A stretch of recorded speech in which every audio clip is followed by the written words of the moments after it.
Hello বন্ধুরা, দেখো কি সুন্দর ছোট্ট থেকেই অভ্যাসগুলো প্রত্যেকটা বাচ্চাকেই করানো উচিত, তাই তো? তাকে স্কুল থেকে এসে ওর জুতো ঠিক জায়গায় রাখলো, এগুলোকে বলে সুঅভ্যাস। দেখো কি সুন্দর বোতল নামালো, টিফিন বক্সটাও দেখো প্লাস্টিক থেকে নামিয়ে ঠিক জায়গায় দেখো রাখতে যাবে। এগুলো প্রত্যেকটা বাচ্চাকেই এগুলোকেই শেখানো উচিত। তারে বড় হলে কি বলো তো, সেইটাই ওরা মেনে চলবে।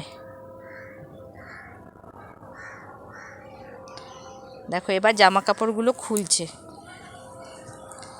আস্তে আস্তে বড় হয় তো, আস্তে আস্তে স্টেপ বাই স্টেপ এগুলো শেখানো উচিত।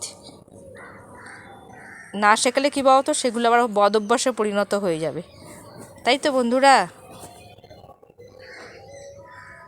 ও নিজের কাজ নিজেই সব করে। এবার দেখো কি সুন্দর নমস্কার করে খেতে বসলো, যেহেতু আজকে সোমবার দিন নিরামিষ।